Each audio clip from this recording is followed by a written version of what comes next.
All right, let's fly through tight ends. Noah Fant, Oh, you've yeah. got higher going against Cleveland tonight. Tight end 5, 3 spots above the experts. You also like Zach Ertz, which will be nice for the podcast listeners. Going against Houston, tight end 9, 3 above the experts. I don't like Ertz anywhere near as much as you. We don't have to get into it, though, because we don't have a ton of time. So make your pitch. Yeah, well, the first game without Alberto, the alphabet, we saw Noah Fant go for 20 fantasy points. The tight end won last week, 11 fucking targets, 9 catches, 97 yards, and a score. The guy is just going to get insane volume without the other tight end, Alberto, out there. And against Cleveland, middle of the pack against the tight end position. I don't think it matters against defensive rating. I think Noah Fant is just so athletic, and he's starting to really come into his own. Big fan of him tonight. You obviously know you're playing him, but I did get so many sit starts about him already in my DMs. Shocked. You got to have this guy in your lineup. My number 5 tight end, 3 spots above the ECR, but I mean, the tight end won last week. I think he's going to be right up there. And then Zach Ertz, he looks a little less dusty than he looked last year. He seems to be moving around better, and now he goes to the obviously explosive offense of the Cardinals, which, there's too many mouths to feed, right? Well, they peppered Max Williams with 16 targets across 3 weeks before he got hurt. Now he gets Houston, the most generous team to tight ends. They've given up a touchdown every single week but one. I think Zach Ertz, they're going to try to – this is the type of game where, like, it's almost like practice, right, where you just pepper this guy, try to get him established, get that rapport going, because you have nothing else. I mean, this is literally like a practice against your scout team against Houston right here. The most generous team. It reminds me of AB when he came to the Pats a couple of years ago and they were playing Miami and he had like 2 touchdowns in the first couple drives. Like, they're just going to want to get this guy established and get him going. I really think Zach Ertz has a field day against Houston and has at least a touchdown in 50 to 60 yards. TJ Hockenson's a guy you're lower on again, going against the Rams. Tight end 7, 2 spots below the experts. Not a huge discrepancy.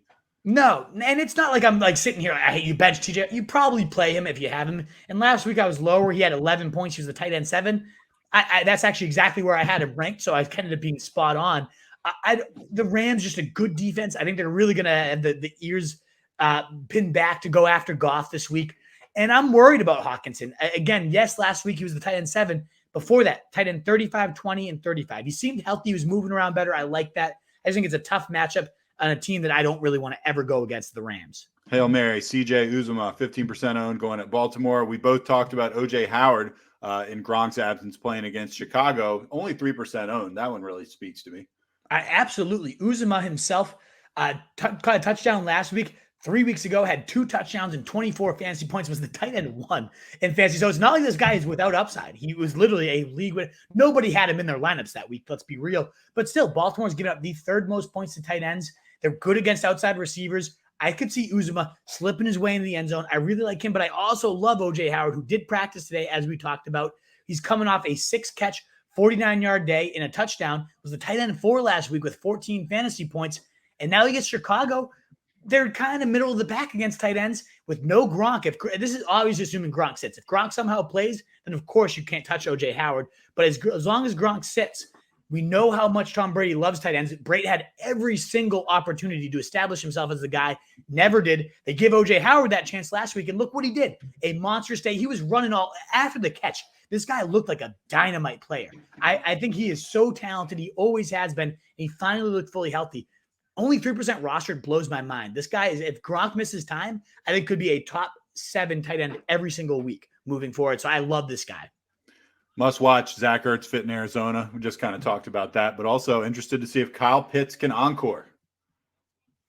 Yeah, that last game, I mean, it was without Calvin Ridley. So that's kind of the rub here. But 119 yards, 1 score, 22 fantasy points. The last time we saw Kyle Pitts, does he build upon that and continue to ascend into the promised one, the best rookie tight end we've ever seen?